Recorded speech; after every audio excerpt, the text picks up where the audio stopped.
You're listening to Case 63, a Spotify audio series.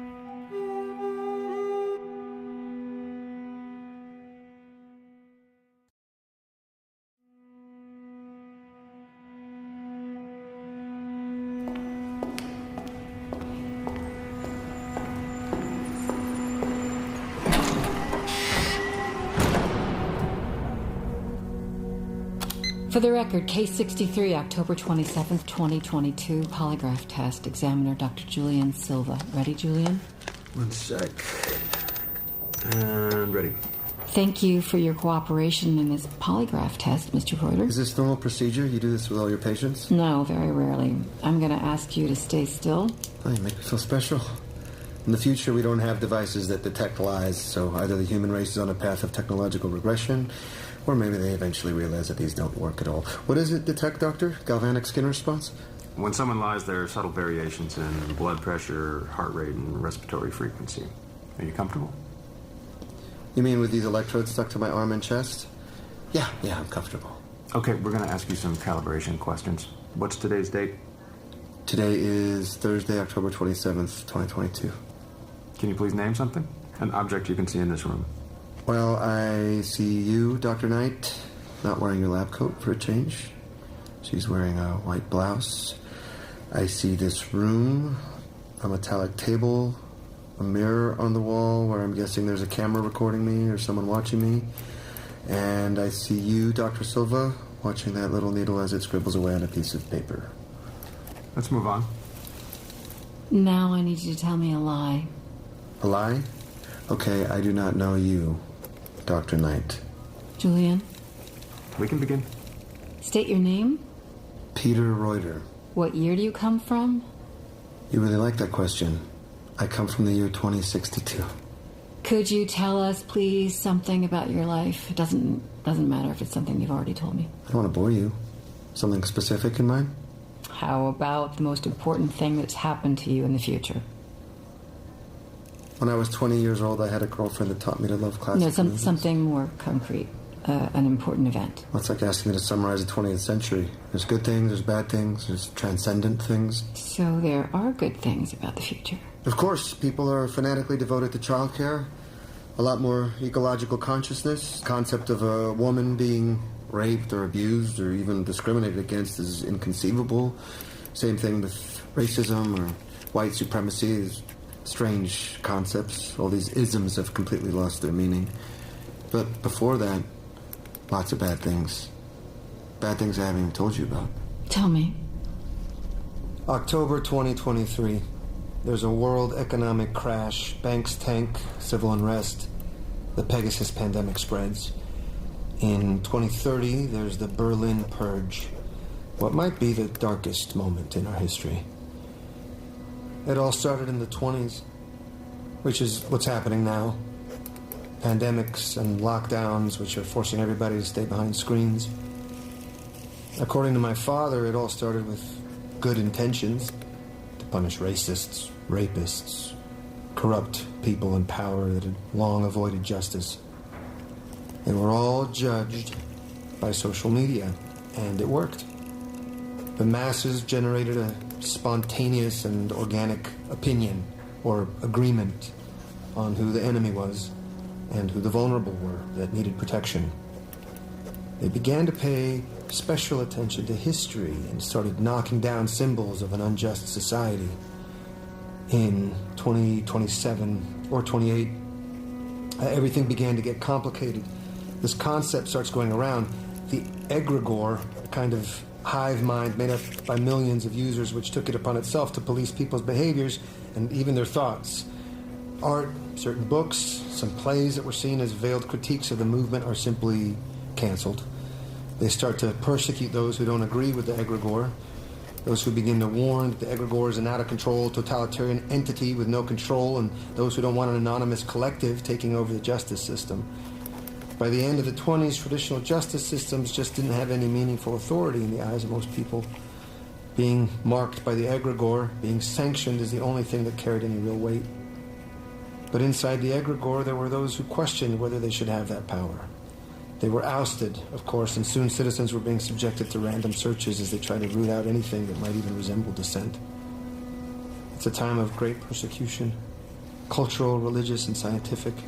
Anyone who's marked by the egregore immediately loses their job, their family, their reputation, and they're expelled from society. A lot suffer violent aggressions. A system of castes is developed. The pure, the doubtful, the canceled. This leads to a downfall of critical thinking. Film, theater must all be deemed worthy by the egregore. If they're not validated, they're marked and destroyed. The museums are ransacked. Research centers are burned. Philosophical and religious collectives are prosecuted. Everyone collaborates with the egregore to inform on their enemies. I grew up with the fear of doing something incorrect. Even silence and not participating on social media was a sign of dissidence. I was only 9 at the time, but I did know people who took their own lives because they thought the egregore would mark them. You mentioned the Berlin Purge. What is that? An inflection point. Dark day in history, Saturday, May 11th, 2030. The egregore brands, judges, and condemns a group of clandestine Buddhist students. A mob burned down the building where they were meditating. 132 dead. Lots of children. Lots of young people. The international arms of various social media websites are cut off. Egregore is shut down. But the damage is done. And the pendulum swings towards individualism. And this all started in, I'm so sorry, I'm writing this down, in 2030? 2035. Should I go on? Please. Wanchia. That's another event. When? It's pronounced Wanchia. Okay. Is that a place? Game. Where is that? A game. It's a virtual reality game called Wanchia, where people spend a great deal of their life. They work, they have partners. It's a peaceful, addictive world where there's no poverty or injustice. A lot of my friends, stressed by reality, made the decision to go down to Wanchia. Thing is, after the great deletion of data, they were brought back to reality abruptly, and they never got used to it. All right. How about one more? Can you give us one more historical event? Something big, something meaningful? The most transcendent of all, I was 19. Changed everything. What is it? Mars. You mentioned Mars before in our first or second interview. The Martian colony made a discovery on August 6th, 2042. Joanna Flores and Andrew Blake make history.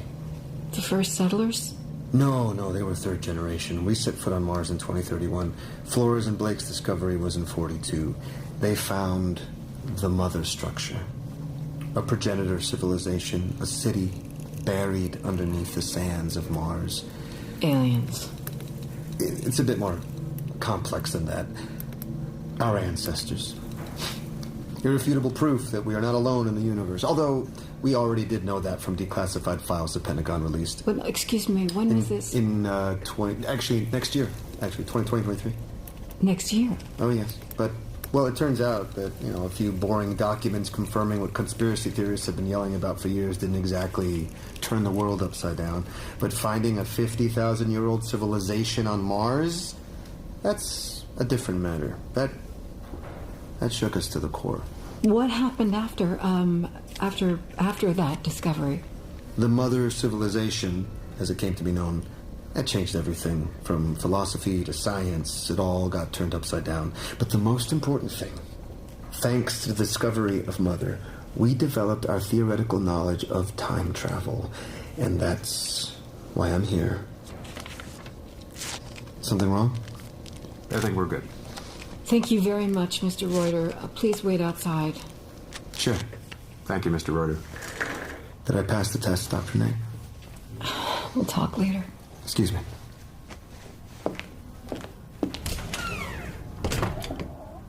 It's very odd. It is. That's why I wanted you to hear it. He also knows private information about me, things he has no way of knowing. What do you think? So, according to the polygraph, he's telling the truth, which leads to two possibilities. One, he's floridly psychotic. Or two, he's lying and has been trained to pass polygraphs.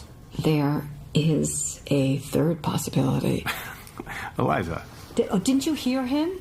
How can he make all of that up without hesitating? Because he's a great liar. No, but Julian... And he did hesitate, just once. See the spike in the needle here? Yes. I asked him to lie, and he said he'd never met you. That was the only time he lied.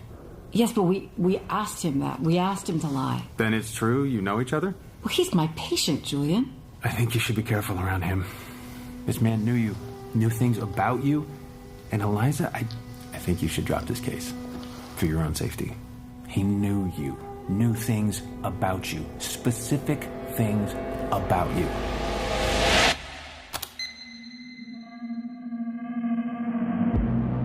Case 63, created and written by Julio Rojas, adapted by Mara Velez Melendez, directed by Mimi O'Donnell, starring Julianne Moore, Oscar Isaac, and Kelly O'Coin.